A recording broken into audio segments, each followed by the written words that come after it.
Welcome to the Real Estate Way to Wealth and Freedom podcast with Jacob Ayers, providing actionable content to help you along your journey to financial freedom through real estate investing. As the premier asset class, real estate has helped ordinary people just like you amass fortunes. The benefits of passive income from real estate investing will allow you to live a life you want. And now your host, entrepreneur, real estate investor, and apartment deal syndicator, Jacob Ayers.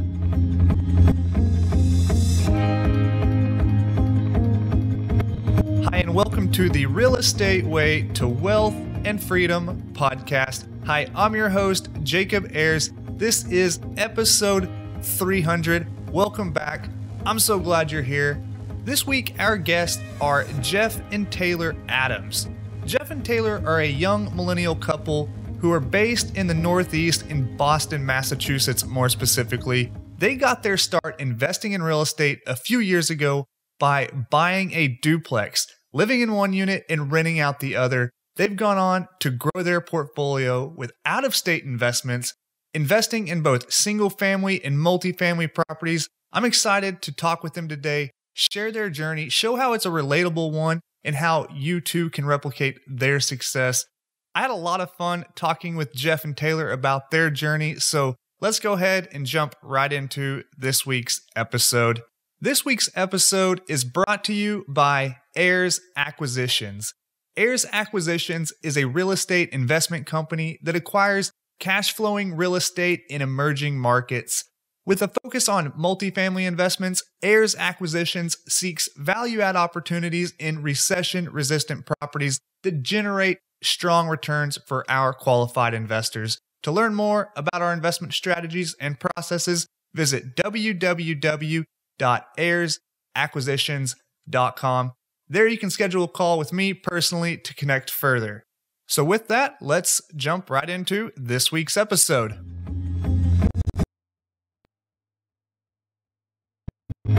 Welcome on the show, Jeff and Taylor Adams. Jeff, Taylor, hey, thanks so much for joining us. Hey. Yeah, thanks for having us. Yeah, so excited to be here. Well, this is probably I think maybe the second time that we've had two guests at the same time on the podcast. So I'm sure this will be fun. But hey, tell us about who each of you are, your background, and kind of your journey into the real estate investing world. Yeah. I'll let you go first. All right. So my, training is in software engineering, computer science. So I have a full-time job in robotics and doing stuff there. I'm a manager in a company now, but always sort of been like, I don't know if I want to do that 9-to-5 thing for the rest of my life. Yeah. So really start looking at lots of entrepreneurial stuff, starting apps and all that stuff because I'm in software. And then we, a few years ago started getting more interested in the real estate side of things. Maybe Taylor, I'll let you go first because you have a great flow for the real estate side. Yeah, absolutely. So on my end, I actually have always been very into the entrepreneurial spirit. I went to college and I studied entrepreneurship. I got my real estate license, I think my senior year of college, just to have it. I never really used it, but was always really interested in starting my own business. So Jeff and I started a couple businesses over the years. They, didn't work out, but they were a great learning experience, which is everything like that, fail forward, So after I graduated from college, I was working in higher education, and Jeff and I were living in an apartment just north of Boston, and we decided that we wanted to look for our first home. So instead of looking at a single family house, we decided to look at a two-family. I have to say, Jeff had to do a little bit of convincing. There was a lot of, I don't know about that. I kind of just want my white picket fence and single family house. Yep, that is definitely true. But I came around to it. So we ended up buying a two-family in Malden, Massachusetts. And that was our first foray into real estate. And we realized we really liked it. So we wanted to continue to invest in real estate. And we always thought that we'd continue to do it in the Boston area. But of course, everybody knows it's super expensive around here. So we were like, all right, in 10 years, we'll have saved up enough money to buy the next place around here. And that was just kind of the path that we were on for a little bit. until one day, maybe about, I don't know, was it like 6 months or so into owning our two family, something like that. I read an article about a woman somewhere down south who owned this large multifamily with her husband. And I was like, well, that's great. If you live somewhere that's cheap. Yeah, right. And so it was a little bit of an aha moment where we were kind of like, well, I guess, why can't we do the same thing? Wait a second. There's property managers and internet and all sorts of reasons why we can do that. Yeah. So that was really the very beginning of when we were like, okay, we're ready to dive full into real estate, and we found a path that is going to work for us. Yeah, that's awesome. I love your guys' story about, I mean, Jeff, you're obviously a really smart guy. Taylor, you're very motivated, very driven, very smart yourself. So you guys make like an awesome tag team couple. But this inflection point when you guys were going from living in an apartment in Boston to going to buy your very first home, like you said, you could have taken the route to, go and, buy a single family home and, white picket fence life, right? But you made that sacrifice to buy that. You guys call it two family. I know it is a duplex, right? But you bought that property. Tell us, why make that sacrifice? You're both, making a great income. You can afford a single family and live a quote unquote normal life, right? But you're going to make a sacrifice and have somebody live on top of you. Yeah, absolutely. It was just so crazy for us looking at the numbers. Like, I think that was the original thing. It was like, around here, things are crazy expensive, and they were going up really fast back then too. So we'd be like, okay, so we need to live near Boston. We need to be able to commute into the city. Both of us had jobs in the city back then. And, to do that, traffic's crazy around here. So you have to live like just outside the city. Yep. And the prices on a single family house in that area, it's like, you're talking about like 600,000 for a single family at the very least. You have to like maybe like redo the whole thing it's probably falling down, and it'll be 600,000 or more. Yeah. You've been listening and then your to mortgage the Real payment is Estate crazy Way to high, Wealth and you have Freedom all this work to podcast, do. providing you It's just actionable content. And we were to living in a build your real estate triplex, empire. and it's like Nothing our on this landlords, show should be they lived here considered for free when they bought it. personal, Like, or professional why advice. don't we just Please do that? consult an Like, we appropriate should find a way tax, to legal, live, real not for estate, free financial, or maybe. The business prices were too professional high, for but personal for a lot advice. cheaper. The opinions of And we were guests looking at are things and their own. like basically Information we ended is up not buying guaranteed. a duplex, and we compare it to like our friends who bought single families in similar areas. And we saved like $2,000, sometimes like $2,500 a month compared to what they're paying on their mortgage just by renting out the second floor.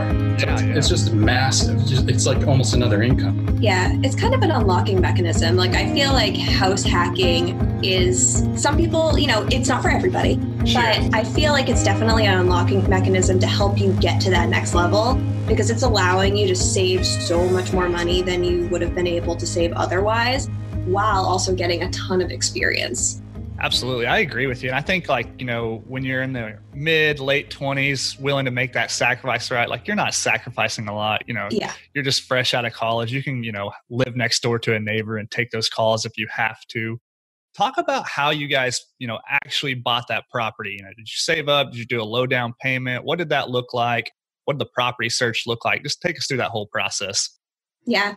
We intend on starting to look in the spring, which that was, mistake number one. We should have started to look earlier, but on Christmas Eve, I think it was, or right around Christmas, we stumbled upon an open house that we really liked, and that kicked off the home search a little bit early. Thank goodness. Yeah. Because if we had waited till spring, everything would have been way more expensive. Originally, we were looking for a 3-family because we wanted to pay less, but realized that a 2-family was probably more reasonable just given what was available around here at the time. Yeah, the stock was kind of low. Yeah. But there was still duplexes around. There were. And so we looked at a bunch of different areas. We really didn't narrow it down to one town because it wasn't really possible because the stock was so limited. And we ended up finding our place. It was on the market for $650. And so we were going to do an FHA loan, 3.5% down type thing. And yeah, it had been on the market for a while. It was kind of weird. It's in like a little bit of a weird area, not terribly strange. It's just like a couple of, it's like, it's near like an intersection that has an Econo Lodge. And you're like, oh, that's a nice sight to see. Yeah. The area, like, it was a little bit odd, and the price was way too high compared to other things in the area. Like, like a decent duplex in the area was selling for maybe like $625. And even that was probably a little bit overpriced. Yeah. So we started looking and like at the place, and like there was some issues with it. Like we did the inspection on it. And so we put in an offer 625. It was accepted. And there's, all sorts of problems with it. And like there's a problem with like the sill plate, which is the piece of wood between your foundation and the studs in your house. Around this area, there's a lot of water and houses are old, so they rot out. So we needed to replace that and like all sorts of other stuff. Yeah. But we decided to buy it anyway. Yep. The house was built in 1890, just to put a date on it, just because houses in this area are super old. Yeah, that's crazy. Yeah. When we did the home inspection, apparently our home inspector stuck his hand through the wall of our bedroom from the outside. Yeah, we did have that fixed before we closed. But yes, you could just put your hand in the house. That's not much of a shelter. No. Yeah. So you guys make this sacrifice. Who had to talk who into it most? Like, hey, let's go ahead and live in this duplex. This is a great idea in the long run. Jeff definitely had to talk me into it. I was not convinced for a while. You're the entrepreneur of the group and the real estate agent, so that's a bit surprising. I know, right? It was, I think I rubbed off on him with my entrepreneurial spirit. For me, it was about the numbers. Like, I'm a numbers guy, and like the math just made so much sense. Like, and once I started talking about that, I was like, yeah, okay, I guess you're right. Yeah. And I think the other thing too, for me, and why I was going down, having a struggle with it, and I feel like a lot of people go through this, where we were living in our apartment, it was amazing. Like that apartment was awesome. We were in this really awesome area. You could walk everywhere, restaurants, like, oh my gosh, amazing. So I couldn't imagine having to move somewhere where I wouldn't get that experience. Sure. But remember, we were paying $2,200 a month. Exactly. So once I realized that it would actually propel us forward if we were able to do this in the short run, then it made a lot more sense. And I was like, okay, fine, we can do this. And then it kind of got fun. Yeah, sure. You guys want to get into the numbers of this duplex and talk about rents and what your mortgage was and all that good stuff? Yeah. Yeah. So I'll go there. So the numbers guy. The numbers guy. Bought it for $625. We had negotiated down from $650, 3.5% down. So that's actually not a terrible down payment. Yeah. Ballpark $20,000-ish. Yeah. And a little more, closing costs around here are a little bit higher than some areas. I forget, maybe it was a little over 30 by the time we closed, I think. Okay. Then immediately had to do some stuff to it. So we have a flat roof over one part of our house, started leaking like a month into our bedroom. So great. Lots of stuff. I think in the first year, it was about $25,000 of like renovations, like us doing stuff and hiring stuff out, doing more this year. I think we've been adding it up, and it's somewhere in the realm of like $80,000 of renovations that we're going to have to do. A lot of it doing work ourselves. Stuff is just like really expensive around here, paying for labor and materials. But so we also, the value of our house went up just in the past 2 years, probably around $700,000, before maybe, this whole recession that we're about to go into. Sure. And with all this added stuff is going to add even more. So what the plan is, what we're actually going to do, and so we've been renting it out. So yeah, there's that whole part of it. We've been saving a lot on mortgage because first year we rented out the second unit, which is upstairs and has 3 bedrooms. So pretty big place. Yeah. Renting it out for $2,000 a month. And our mortgage was $3,600 with taxes and insurance. And then we switched it over to an Airbnb last October. Yeah. Oh, right. Okay. So did a bunch of work, bought some furniture. I put in hardwoods in one section. We did some of the kitchen area stuff and bought some furniture. All that together was not that much. It was maybe like $5,000 for the whole thing that we did up there. Got it on in October, expecting this is maybe not a great time of year to get an Airbnb on the market in Boston, just into like rainy season, basically. Right. But we were basically booked out. We were booked out from October right up until now. Yep. And getting decent money on it, even in the winter months when we weren't expecting much. And we haven't done like great calculations on it yet because we wanted to go through a whole year to get the summer months because you get much more money in the summer months. Right. But we were expecting around like $2,300 to $2,500 a month from doing an Airbnb after we pay utilities and all that stuff. Yeah. So you guys were able to really greatly subsidize your living expense by doing this duplex, renting out the other, and then increasing your cash flow by doing Airbnb style, which was probably kiboshed at this current exact moment, but I'm sure that model hopefully pick back up, right? Yep. Yeah, we'll probably switch to long-term tenants again because it's not looking good for the next few months here. But you look at it, $3,600 a month would have been our mortgage, and even just with a long-term tenant, that was down to $1,600 a month.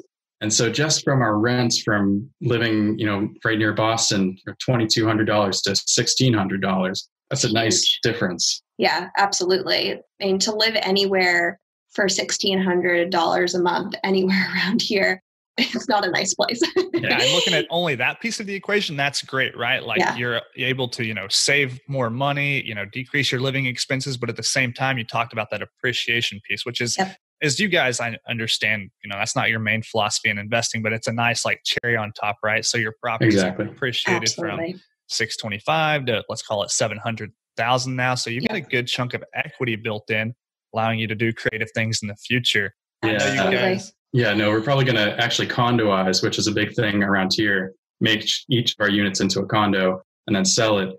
So that actually could bump up the value of this place up to around 800,000. So we get an extra 100,000 from doing that.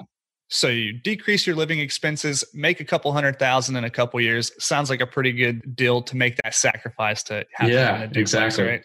Exactly.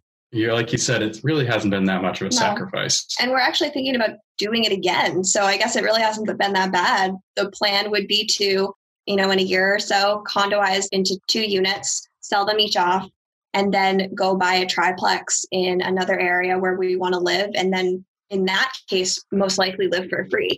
So it's been a lot of fun. Yeah, that's awesome. So you guys got into this duplex. You thought, hey, this landlording thing's not so bad. We figured it out. We're, learning as we go. I know you guys have continued to invest. So tell me and us about what you guys are doing now. Yeah. So like Taylor was talking about, we started looking at long distance stuff.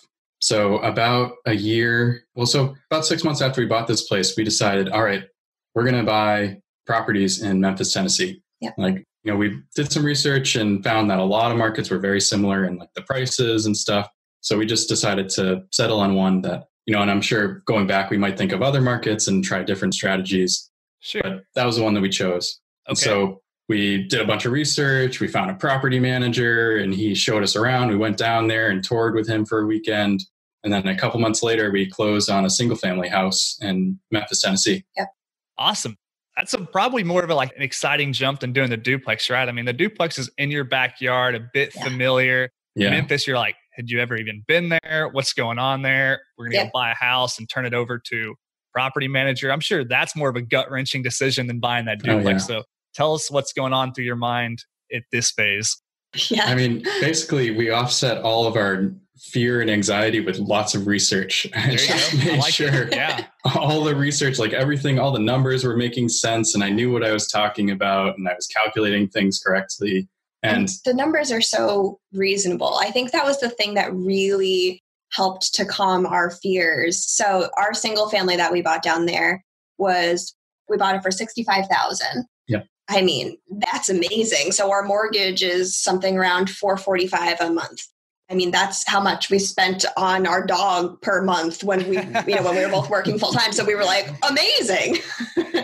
So that helped to dull some of our fears that we were having. And once we realized that our property manager could really take on a lot of the things that we weren't sure about or weren't as experienced in, that felt really good. So that's what allowed us to start thinking about the next property. And could it be bigger? Yeah. And so then So it was about 9 months after that we finally closed. It took a long time to close. It was like a 5-month closing on this property. We closed on a 5-unit property down in Memphis. Yep. So you went from 2 units to a single family house in Memphis and then bought another 5-unit there. Yeah. Yep. Wow. Yeah. It was exciting because it was our first commercial property. And once we got a taste of the commercial side, we were like, this is something we want to do more of, which leads us into our current strategy. So we are currently focusing on 12 to 30 unit properties in Manchester, New Hampshire. And it's a little bit closer to home. It's only about an hour away, but I guess it's technically still, at a distance or out of state. Yeah. But it's a lot more familiar to our investors, which they like.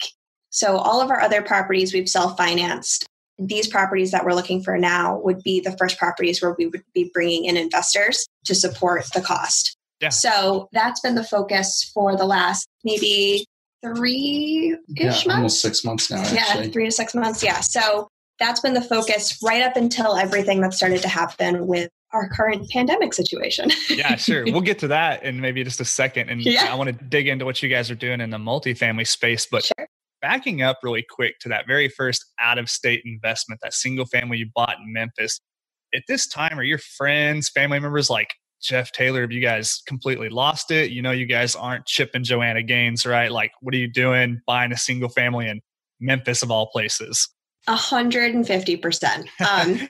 So our family and friends thought we were totally crazy. They're like, why Memphis? Yeah. We have no ties there or anything like that. Yeah. The question was always like, what made you choose that place? And then with people that we don't know, they would say, are you from Memphis? Do you have family there? I don't understand. And so we were just like, no, just tons of research. I feel like with Jeff and I, we are always used to people thinking that we're a little bit crazy. So this was nothing different. That's good. I like it.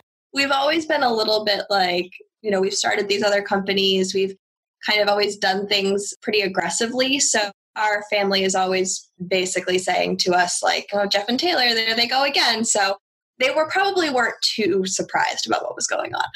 Yeah. Okay. I like it. Yeah.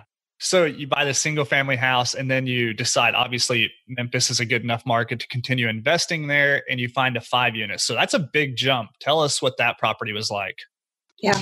Yeah, so that one is pretty interesting. It's a lot more involved than the single family. Like, the single family, it's a nice little place. It has a carport and it's near, a school, and there's not much to do to it. We bought it and I think we put like $2,000 into it right away. Just little things that came up in the inspection report, which, maybe in some markets, $2,000 is a lot, but to us from Boston, that's like nothing. Yeah. But so then the 5-unit, much different. It's in maybe a slightly worse area. Like the first property I might call a B area, but the 5-unit's in a C area. Sure. And there was some vacancies, 2 units were vacant out of the 5, and another 2 units had been occupied for 20 years and were in pretty rough shape. Yeah. Wow. So that, basically haven't been touched in 20 years. And some of the other ones had been improved a little bit, but there's some work to do. And the roof needs to be replaced. There's just a lot more to do with this property. Yeah, absolutely. I think with this property, maybe a couple months or maybe the month before we closed on it, I think we were having this moment. And I think this happens before you close on any property where you're kind of like, is this still the right choice? Should we still do this? For sure. What have I done? Yes. And it was kind of a weird thing with the 5-unit too. So we had been, because, you have to put out a ton of offers in order to get something accepted. So we were putting out a bunch of offers on tons of different properties. And so we actually put in an offer on this property. And then we were leaving to go on a 2-week vacation to France. And we got a call from our agent, who's also our property manager. And he was like, hey, listen, the offer's been accepted. So they need to send over, the pre-approval and all of that stuff. And we were getting on a plane in 6 hours. Yeah, super soon. And we didn't have an approval because it's a commercial loan. So it's a little bit different. Yeah. It was a Friday afternoon. So we sat and we were calling just a bunch of commercial lenders. And I think we called 15. Yeah, we were like, who will give us a loan? Someone give us a loan. Uh-huh. And so, I don't know, we somehow figured out how to get something. We just got Wells Fargo to say sure, we'll do something. Yeah. And so we went ahead and got on the plane. And then we had to do the whole process while we were inspection and stuff. We were in France, on the phone with people trying to figure this out. Yeah, we had rented a car. We were driving through the countryside of France. So we're just trying to find a way to talk to everybody about what's going on. So it was like everything else that happens to us. It was just crazy town and so much fun. Yeah. Looking back at it, I'm sure you can say it's fun, but as you're on the phone with your property manager and the hillside of France, what are we getting ourselves into? Yeah, exactly. Well, so you guys are obviously doing some unique things, some things that, not the average person is doing. What's motivating you to do all this? What's your reasons why? What's driving you? Because, you guys are doing a lot, making a lot of sacrifices, making a lot of investments, continuing to do that. It's not just because at this point you wanted your mortgage to be lower, because you've got that, right? And you're still doing it. So what's driving you guys? Yeah, I think the big thing is our big why is really that we just want to spend more time together. The ultimate goal is to work together. I know a lot of maybe couples don't want to spend all of their time together. We do, or at least I like to pretend that we do. Yeah. But it's really our family. So, we don't have kids yet, but we want to be there for every game. We want to be there for every recital, every activity. And, in this life, you only get one opportunity to be with the people that you've chosen to be with. So why not do that instead of spending, 40 hours every week with people that maybe you just really don't like? I would much rather spend that with my husband. Yeah. We just enjoy starting businesses and building things up and processes and management. That's all fun to us. Yeah, it is. It's a ton of fun. I completely understand what you guys are saying, and I totally agree. But I think lately I've been thinking of a different perspective that I see out there. And it's like younger people like us, right?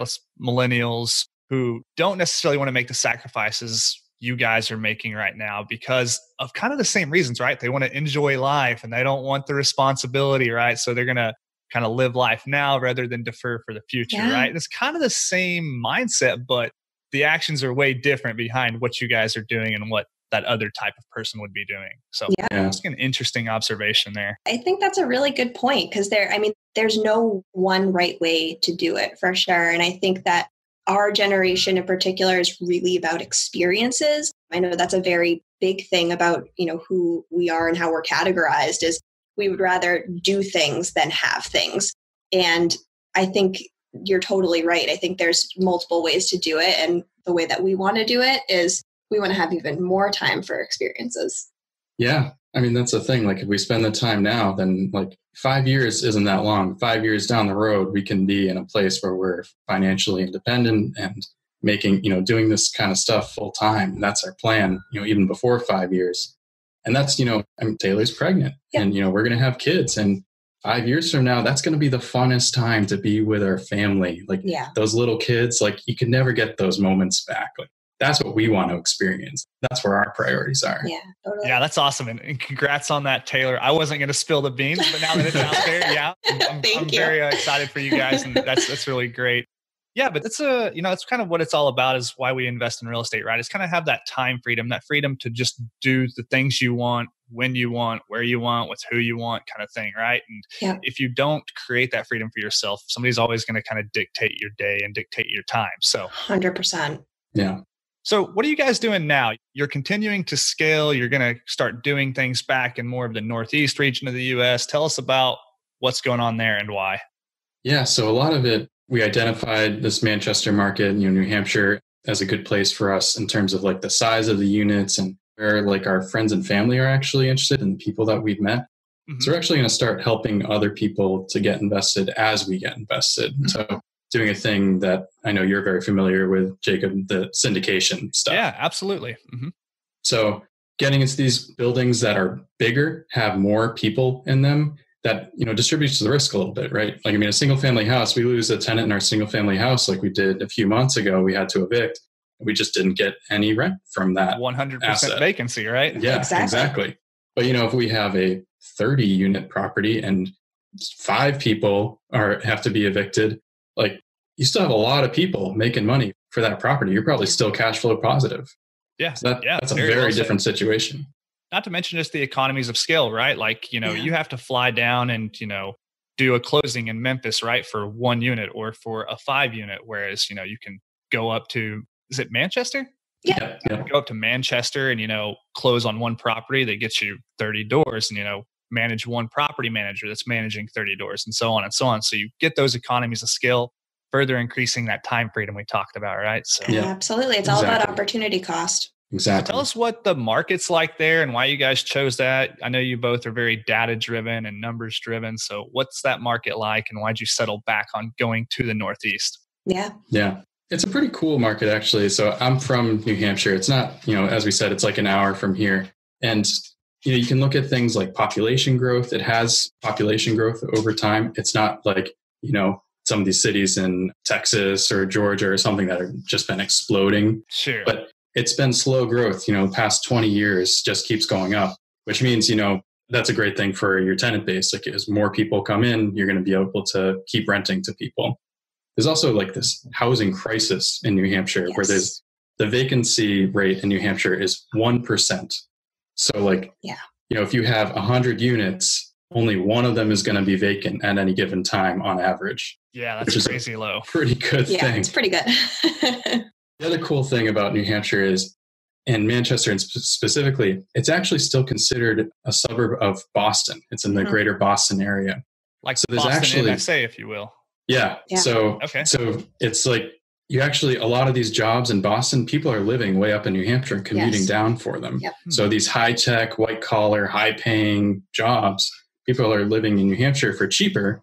It's a little cheaper up there because it's farther away, but still have lots of money, great income. So you get actually a pretty decent tenant base. And the other thing that's interesting about Manchester is we're seeing, because it's so expensive, closer to the city, and even, not pretty far outside the city, a lot of companies are choosing to move their companies to Manchester because it's just cheaper for them. So we see a lot of high tech moving into that area, which is just going to increase the need for apartments and also increase the amount of people who are looking for apartments from those companies that are moving in. Yeah, and those white collar jobs moving in, they're great for other jobs, service jobs related to those white collar jobs. Yeah, I forget what the statistic is. It's like for every white collar job, it creates. Yeah, it's like X blue collar jobs. I'm sure. Yeah, it's a great thing to have those types of jobs around. Yeah.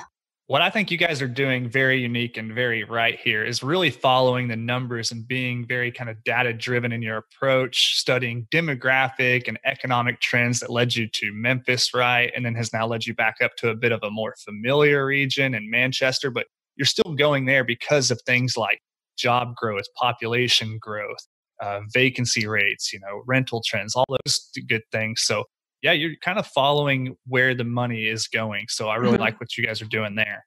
Yeah, it's fun. And I think the other thing we really try and do is find the markets that a lot of people are not necessarily considering. Because maybe those, like Jeff was saying, like those numbers they don't look quite as good. Like, oh, the population growth isn't quite as big as in some of these other cities where there's a ton of investors. Like right now, there is a huge focus in Central Mass on a city called Worcester. Investors are like pouring into this city. And it's really interesting because a lot of it is just the assumptions of what's going to happen. It's speculation. Yeah. In Worcester. And so we saw that. I'm actually from Worcester. So we saw that and we were like, well, you know what? Manchester is really similar to Worcester. But better jobs, but it has better jobs. Economy, and no one's paying attention to it. So we should go there. Yeah. Yeah, that's really interesting to see you guys following the numbers. And I know you guys are going to do really cool things there and continue to grow your real estate business. You guys are already making a lot of offers, having a lot of luck up there, I know. But let's kind of switch gears and talk about, advice to maybe someone who was in your position several years ago, who's maybe facing that decision of, hey, do I want to go out and take the more traditional path, buy a single family house and some nice cars and, live kind of to my means, or do I want to make maybe this sacrifice and dip my toes in this real estate world and do the, live in flip kind of thing? What kind of advice would you have to someone like that? Has it been worth it for you guys? Would you recommend the path you've taken? Kind of talk about that. So from my perspective, I would say 100% do it now and give it a try. Because at the end of the day, you're going to have assets that are appreciating that no one can, take away from you unless you're not paying for them, of course. But you're going to have all these assets that are paying for your liabilities. So you can still have that really, really nice car, but just have an asset to pay for it. Have, a single family in Memphis that's going to pay for your really nice car. So it's all a balancing act. And I think the sooner you start, the sooner you can grow your portfolio to a place where you can really have that lifestyle that you want when your friends and family are a couple steps behind because they have been living to their means for the past, however many years. So my big thing that I always say is the longer you wait, the longer you wait. I like that. Yeah. Yeah. There's really not much to add to that. I mean, because it's really just like you can live to your means and be stressed out about making payments and like, oh no, I got laid off. I need to find a job in the next 2 weeks or I'm not going to make my mortgage. Like, holy crap, that's a terrible place to be. Yeah. Or you can live slightly below your means and just save some money and invest in things that are going to make you money, and then buy the nice car with that, or, help have that pay off your mortgage. And then if you lose your job, it's not really that big of a deal. And you can, maybe you don't even have to work anymore at some point. Like, that's a nice feeling. Yeah. Yeah, that's absolutely, I completely agree. Maybe somebody's sitting out there thinking like, I don't know, Jeff and Taylor, I don't know, they've just got it right. Taylor's an entrepreneur. Jeff's, a mad scientist. They're just doing their things in the background. They've got some kind of intrinsic thing that I don't, they're, have the golden Midas touch or whatever. What would you say to that? Oh man, it's so the opposite. Yeah. When we bought our first duplex, we had no idea what we were doing. No. I mean, we probably overpaid by like 40 grand on this place. And, we were saying like, there's so much wrong with it, but we just bought it anyway because we had no idea. Like, totally. Going back, we probably would have bought a different place, but we learned so much from doing it. And that's what taught us how to do this stuff.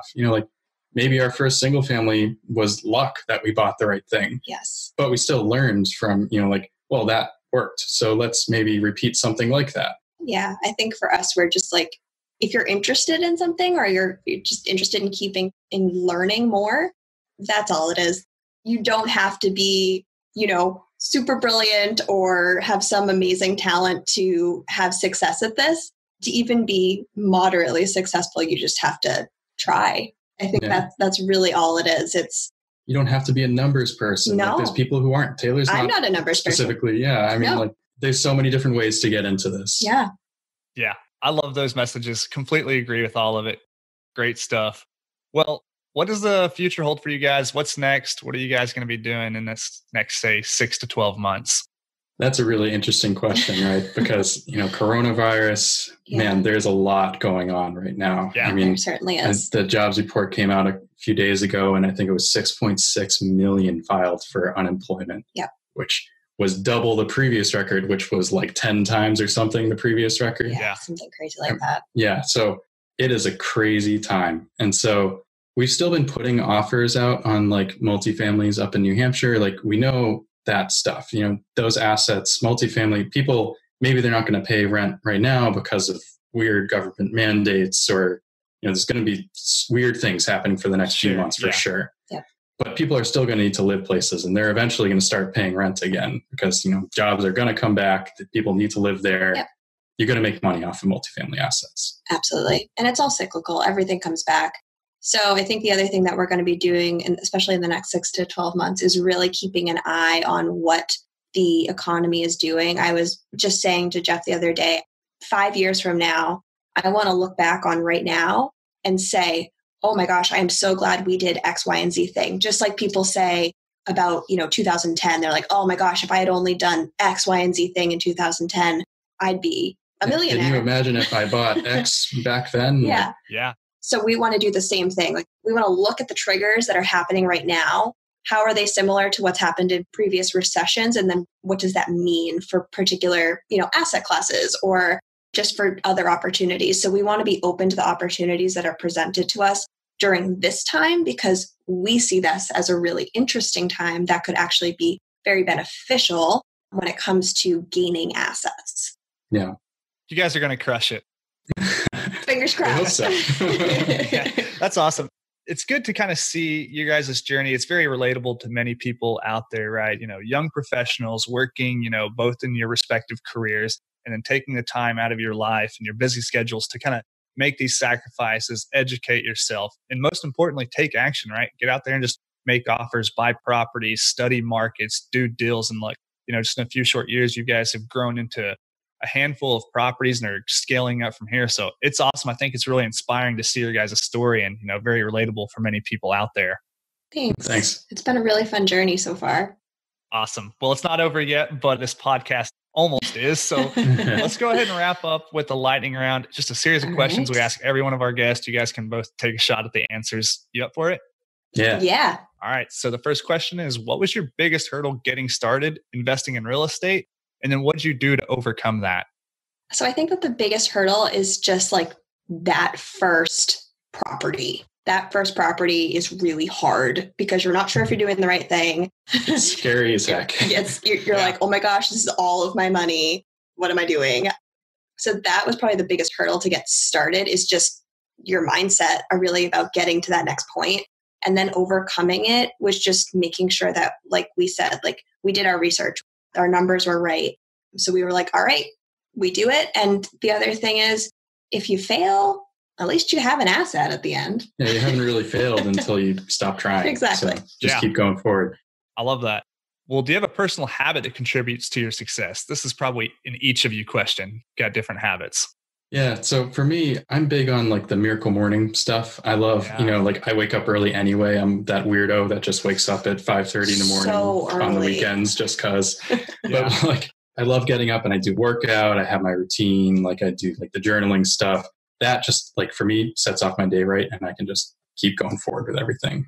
Yeah. I think for me, my big thing is I'm excessively organized. So I'm a list person. So I have to have my to-do list. I'm really intense about my time blocking.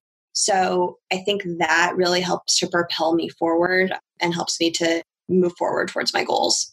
Live your life off a Google Calendar. Yeah, pretty much. Can't leave without it. Yeah, for sure. Well, do you have an online resource you find valuable in your day-to-day? Related to real estate, you can't overlook Bigger Pockets. Like it's just such an awesome community and so many resources. Like if you want any question you have about real estate, someone has asked it and someone has answered it. Yes. Absolutely. I would totally agree. I think that's the biggest one. Yeah. All right. What book would you recommend to the listeners and why? So for me, I would recommend The 7 Levels of Communication by Michael Mayer. Is that how you pronounce his last name? I think it goes across businesses. It could be applicable to anything, but it really focuses on the importance of networking, which Jeff and I are really passionate about, and building your network. Yeah. And I love Never Split the Difference by Chris Voss. It's a book about negotiation, but only sort of. It's really a book about how to just engage with people in a more meaningful way, which I think is just so profound. Like really negotiating is just connecting with people. I think that's awesome. Yeah. I've read Never Split the Difference by Chris Voss. I've never heard of 7 Levels of Communication, but either way, we'll link both of those books in the show notes if our audience members want to check those out. Last question in the lightning round, Jeff and Taylor. If you're to go back and give advice to your 20-year-old self to get started investing in real estate, what would you tell yourself? I would tell myself, start right now. Yeah. I mean, I started off as a software engineer, like making much less than I do now, but software engineers make decent money right out of school. Man, I was buying like TVs and couches. Yep. And I'm like, and I was making him buy those things. Yeah, that's why. But man, if I just saved that money and then bought the house hack back then, that was like 2013. Oh my gosh. It would have been an amazing time to buy. Because that's the thing. The longer you don't do it, the longer you don't have it. So, exactly. I mean, just do it now. Don't worry about how you're going to do it. You'll figure it out. Just do it. Yeah, I completely agree. I was being a dummy in 2013. If I was doing better things, I'd be so much further ahead. Yeah. But same. Before we wrap up, Taylor, you brought up one good point in your book recommendation I wanted to touch on. Kind of coming full circle here, you talked about the importance of networking. That's actually how we met. We met at a conference back in, was it February of? Yeah, something like that. I think so. February, maybe. Yeah. Houston, Texas, right? So obviously hit it off, and that's how we've made this connection. So just talk about the importance of networking in your guys' professional career so far. Yeah, absolutely. Really, it's everything. So we are really passionate about meeting people who are like-minded and then connecting people who are like-minded and trying to help other people get to that. So we are really interconnected in the local investor community here in Boston. We're getting more into the investor community in New Hampshire as well.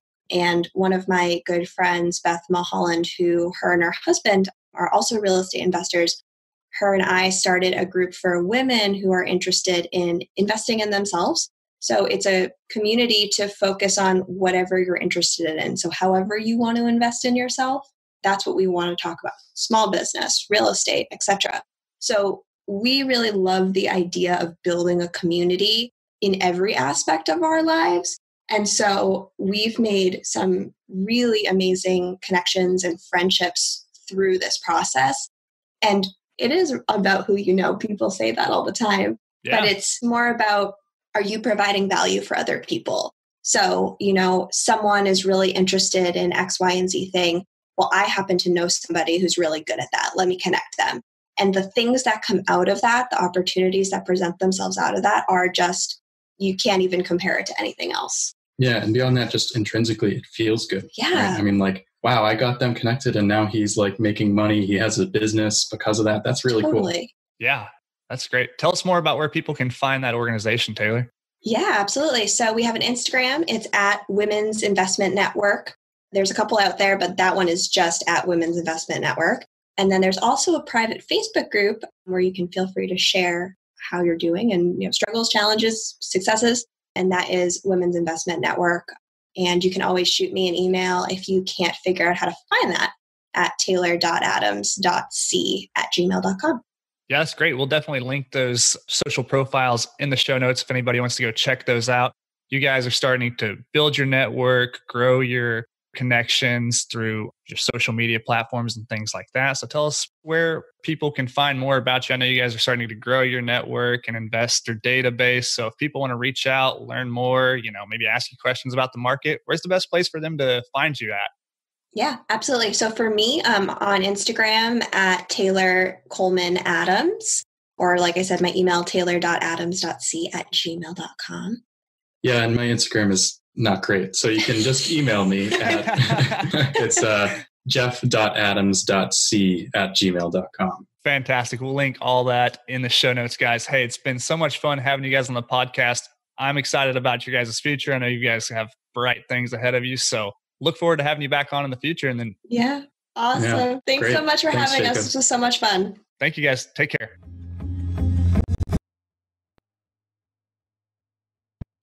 All right, that wraps up this week's episode with our guests, Jeff and Taylor Adams. Hey, I hope you got so much value from that conversation.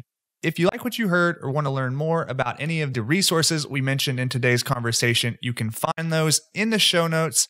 As always, for more information, resources, and to connect with me, you can do so at www.jacobayers.com. Till next week, engineer the lifestyle you want. You've been listening to the Real Estate Way to Wealth and Freedom podcast, providing you actionable content to build your real estate empire. Nothing on this show should be considered specific, personal, or professional advice. Please consult an appropriate tax, legal, real estate, financial, or business professional for personal advice. The opinions of guests are their own. Information is not guaranteed. All investment strategies have a potential for profit or loss. The host is operating on behalf of the Real Estate Way to Wealth and Freedom, LLC, exclusively.